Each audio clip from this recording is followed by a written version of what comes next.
All right, today we're going to be talking about the GVM 600S, and that's coming up next. I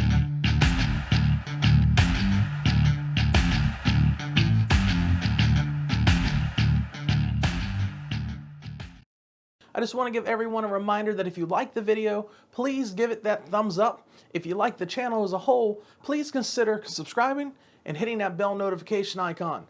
Also, if you're on the desktop version of YouTube, please check out the applaud button. It's something new that YouTube has given us creators to get our watchers involved in trying to help support the channels that you love. All right, today we're going to be talking about the GVM 600S, which is probably one of the more unique lights that I've ever seen. This is classified as a ring light because it is a circular light. It has a circular light in the middle, but as you notice, it's also got these extra lights coming off of it. Now, every single one of these lights is detachable. You can pull them off, you can put them back on, you can put them in different formations to kind of fit the scene that you're currently working on. If you want to only have the bottom two lights and let's say the ring, what that's going to help do is, light roughly where the ring is at, and then some of the lower areas you can light off to the sides or up top. Now, another cool feature with this is that two of these light bars actually detach with a cable so that you can kind of move them around and get some extra light somewhere else. That way, if you want to, have somebody hold a hair light or something from behind just to get a little bit of extra light on whatever you're trying to light up, you can do that. One of the other features with this camera is it's got a mount that you can either mount to the back or to the front. What this does is it lets you put a camera directly on here and put your lens through the center of the ring light. If you have a larger camera, you're going to want to put the mount on the back and then push your actual lens through the circle. Now, if you have a smaller camera like I do, the Canon M6 Mark II, you're going to want to mount it on the front side. That way you can use your flip-up screen as well as your lens not being too far behind the light. Now, one big thing I want to point out is that the tripod that this light is currently on is not the tripod that comes with it. I was able to mount this to my own tripod because it has a standard tripod screw underneath. And what this is going to allow me to do is kind of pan and tilt my light any direction that I want to. That is one of the probably big drawbacks with the stand that comes with it, is that you're perfectly straight in terms of how you're able to adjust it, which may not be bad for some people. I like a little bit more freedom of movement, and because of the fact that they provided that standard mount on the bottom, you can throw this guy onto any tripod that you have laying around just to get some extra movement and mobility out of it. Now, I'm going to swap over to this light for the remainder of the video. I'm going to set it at the same brightness settings that I have my light currently aiming at me. That way it's the same distance away, same light. That way you can kind of see the difference in how this lights versus just the standard circular ring light that I've been using. All right, well, I've tried to set this up as closely as possible to where my other tripod was. That way we can get a better representation of how the lighting was. Now, I had that light set at 30% at 3400 Kelvin. That's also what I have this light currently set at, is 30% with 3400 Kelvin. Now, I have to say this light gets extremely bright compared to the ring light that I normally use, to the extent that when I have it on, that if I have it at 100% shining directly at me, I do have a hard time seeing. I can't really see what I'm looking at all. It gets that bright. I can have my other ring light all the way up with no problems at all. Now, in this current situation, I'm a little bit farther back than I normally film my videos. So what I'm going to do here is now move up closer to where I normally am. That way I can see what the light's going to look like in a more realistic scenario and how I'm going to use it, or how someone that's using this for closer up video is going to look like.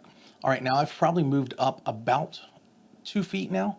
I still kept the light at 30%. That way it's at the same exact brightness as it was before, and we can just see how the difference is on my face or on my clothes as I've gotten closer to the light. Now, this light is adjustable from 3200 Kelvin up to 5600 Kelvin. So you can either use the tungsten lighting like I'm using right now, or you can go all the way up to the daylight settings.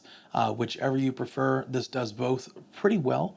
I've not really noticed any issues as far as discoloration or anything like that. The LED bulbs that they're using seem pretty good. Now, the next thing I'm going to do is start pulling out some of the actual extra stars just to see how the lighting is on me. I'm going to start by pulling out the two left and right ones. That way it's an X shape with the light looking at me, and see if there's any difference in the lighting. All right, that's now with 2 of these pulled out. I did pull the left and right out. So now we have the X shape with the lighting coming directly at me. The next thing I'm going to do is pull the 2 top ones off and see what it looks like from there. All right, now this is still with the light at 30%. The only thing that's left is the circular ring with 2 of the little extension arms on the bottom to try to light this bottom portion of me with the main light trying to shine right on my face. Now, one thing that you can see here is that it's noticeably dimmer. Once you start taking these things off to try to aim your light a little bit, you may have to go adjust it, which I'm about to do. I think I'm going to crank it up about 5 to 10% just to see how it looks. All right, now I've cranked it up to 40% using only the circular middle and then the 2 bottom extension arms. Next, I'm gonna pull off both of those extension arms and just use the ring in the middle and see what type of effect it has. Now, this is with just the singular circle light in the middle that's around the camera. Now, this is going to be a little bit different if you're only using the ring part of the light, depending on how your camera is mounted. If you remember, I said my camera is mounted in front of the light, so my camera is blocking part of it. If your camera is mounted behind it, you will have a little bit more light coming at you, but I'm going to go adjust this another 10 or 15% just to see how much it helps. All right, now this is at 55%. Let's go up a little bit more. All right, now this is with the center light at 70%. And I'm getting to the point with the center light where adjusting the lighting on it isn't really doing as much just because of how I guess my camera is sitting in front of it and how small this ring is shining directly at me. So I'm going to plug in some of the arms and see what we get from there. All right, this is still at 70%.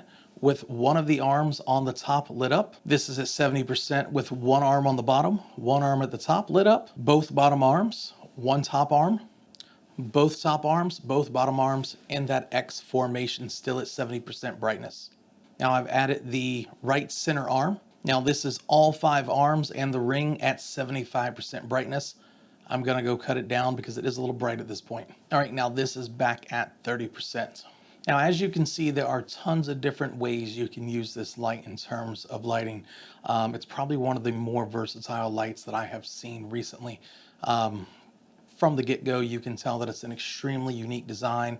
It's not your standard circular motion. So when GVM was designing this light, they were absolutely trying to think outside the normal box for lighting concepts and make something a little bit different, and I think they did here. I'm sure over time as I use this light, I'm gonna find more creative uses for the detachable arms, things of that nature. As I'm not into photography as big, I don't really know the best ways to give advice on how to use this in a photography setting. Maybe someone who's better into the still picture aspect of it can maybe post some feedback down in the comments section below.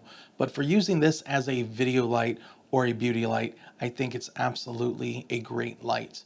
The price is not too high. I think you can get it on Amazon from anywhere between about $130 to $160, depending on if it's got a coupon. And as always, I'm going to leave a link for this down in the description for anyone who wants to check it out. All right, guys, that wraps up my review of the GVM 600S. If you have any questions, please post them down in the comment section below. And until next time.